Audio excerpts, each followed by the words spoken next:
Bonjour, bonsoir et bienvenue dans mon apprentissage Flutter épisode 11, 12, 13, 14, 15 je crois, hein, épisode 15. Ça commence à faire beaucoup et encore je suis qu'au tiers de mon apprentissage mais c'est tellement passionnant. Il doit y avoir encore plein de chapitres. Allez, la série va faire peut-être 50 épisodes, je sais pas. Je m'attendais pas à ça, hein. Je m'attendais pas vraiment à ce que ça fasse 50 épisodes. Mais quel bonheur d'apprendre ce framework Flutter pour développer sur Android et iOS. Je prends vraiment plaisir. Et encore, je suis en train de suivre qu'un seul tutoriel.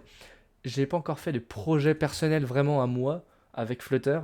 Je n'ai encore jamais fait ça. J'ai déjà fait des trucs avec Flutterflow que j'ai trouvé génial, pareil. Sauf que Flutterflow, bah, il n'y a pas de code. Et j'aime bien quand même le code. Non, mais Flutterflow, c'est bien, mais en fait, je pourrais l'utiliser, j'aimerais l'utiliser, mais 70 € par mois, j'ai pas les moyens aujourd'hui. Non. Je crois que c'est 70 € par mois, hein, mais c'est pas mal, hein. Et encore, c'est le premier tarif, je crois, le tarif le plus abordable. Après, ça monte haut. Bref, donc, depuis la dernière fois, donc, on avait pu ajouter des dépenses et enregistrer la dépense, et ça s'affichait ici. Mais vous voyez peut-être déjà des nouveautés. Donc ici j'ai un petit plus. Alors c'est pas une nouveauté, mais en gros quand j'ouvre ma modale, elle se met, avant elle était comme ça, maintenant elle se met en full screen. Alors pour ce faire, je vais expliquer direct, comme ça c'est fait. Eh bien j'utilise, alors dans mon, voilà, là où se trouve mon module, ah ouais il y a eu du changement, mais je vais expliquer. Eh bien, alors expenses list, excusez-moi, je suis un petit peu perdu. Voilà, voilà. Donc quand j'affiche ma modale, add expense modal, je lui avais donné en paramètre, hein, la fonction d'ajout, et je lui ai ajouté ici iscroll controlled true. Ça veut dire qu'on peut scroller dedans, on peut contrôler le scroll, voilà. Donc ça, en fait, ça automatiquement, ça le met en haut. Et j'ai ajouté également à l'intérieur de ma modale un padding de 48 en haut pour éviter que ça interfère avec mon interface ici. Voilà. Donc ça permet vraiment de laisser le clavier euh, de cette manière, hein, en fait laisser tous les éléments visibles même avec le clavier d'ouvert. Parce que quand il était comme ça, je crois, eh bien on voyait pas tout. Voilà, donc ça c'est une chose. Maintenant, j'ai ajouté une autre chose. C'est ici, regardez, alors hop, je vais vous montrer ça aussi tout à l'heure. Non, qu'est-ce que je fais? Je fais n'importe quoi. Voilà, on va revenir sur notre application. Donc, quand... Alors ici, vous voyez que on peut... Allô. euh, voilà, on peut enlever du coup nos dépenses. Et là, vous voyez un texte comme quoi bah, il n'y a pas de dépenses, ajoutez-en. Donc ça, j'ai ajouté un petit texte. Pour faire ça, eh bien, on va se rendre dans notre widget ici. Avant, mon expenses list ici, il était directement affiché euh, dans mon child de expanded là. Sauf que, eh bien, j'ai créé un widget. J'ai créé un widget ici qui s'appelle main content, qui prend ici un texte, donc center, euh, texte, donc c'est ce truc là.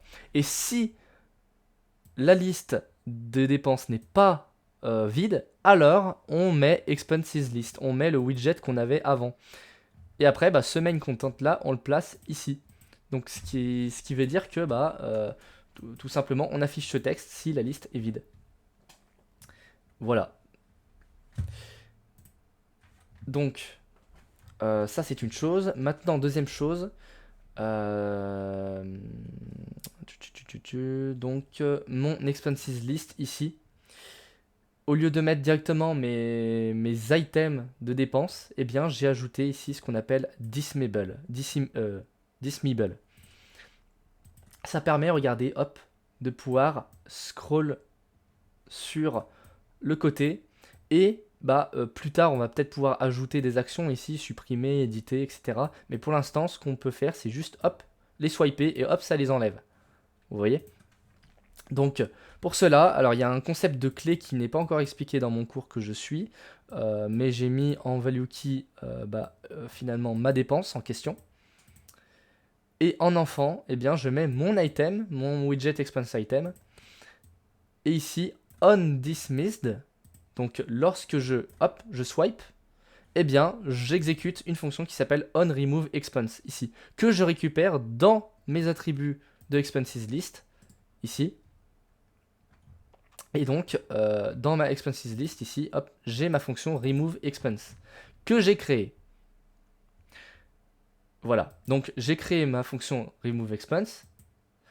Ce que ça va faire, eh bien, ça va ici rafraîchir l'affichage, la page, et ça va remove tout simplement la dépense voulue de ma liste. Mais ça va pas faire que ça. Je récupère ici mon index de dépenses de ma liste avec index of. Donc je récupère ma dépense de la liste, et ben je cherche l'index de cette dépense là. Donc je garde l'index de côté. Et ici il y a Scaffold Messenger. Ça permet par exemple d'avoir une snack bar. Ici par exemple, donc quand je supprime une dépense, eh bien je vais faire show snack bar, je vais afficher une snack bar, donc une petite barre en bas qui va m'indiquer des choses. D'ailleurs on voit pas trop, j'ai ma caméra, voilà. Donc là hop, je vais supprimer, regardez en bas, ChatGPT supprimé. Hop, si je fais annuler, il revient.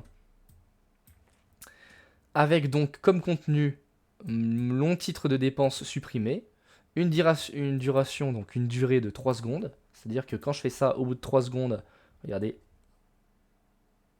hop, ça s'enlève. Mon label, ici je définis des actions, donc une snapbar action qui permet d'annuler ce que je viens de faire. Donc quand j'annule, donc quand je clique sur annuler ici, eh bien je remets à jour mon affichage, et ici je réinsère dans ma liste, donc avec insert, ma dépense que je voulais retirer, et ici avec l'index qu'on a récupéré ici. Donc je lui place à l'index pour qu'il ait la même place. Par exemple là ici, ChatGPT, hop je l'enlève, si je fais annuler, il se remet en deuxième et pas en premier. Si j'avais fait add, il se serait mis en premier. Voilà, j'espère que c'était assez clair. Et aussi ici, je clear la snack bar, c'est-à-dire que hop, si j'en mets 2 d'affilée, regardez, hop, et automatiquement ça enlève l'autre et puis ça remet la suivante. C'était plutôt court, et tant mieux, parce que là ça fait 7 minutes, en fait, non, c'est très bien, 7 minutes. Voilà à peu près ce que j'ai fait, je suis désolé si j'ai mal expliqué, j'ai expliqué mieux dans les autres vidéos, je trouve. Euh, Mais encore une fois, cette série, c'est vraiment pour moi avant tout, si j'ai un problème, je peux revenir sur les vidéos, etc. Donc c'est cool, et puis pour présenter mes compétences. Si vous êtes intéressé d'ailleurs par mes services, parce que il est fort probable que quand vous regardez cette vidéo, j'ai fini ma formation en fait, je l'ai fini. Si vous voulez faire appel à mes services, eh bien, je vous invite à me contacter par mail, tout simplement pour me parler de votre projet. Voilà, je vous souhaite une très... Je vous souhaite à la prochaine. Voilà, j'ai rien à dire d'autre. Salut.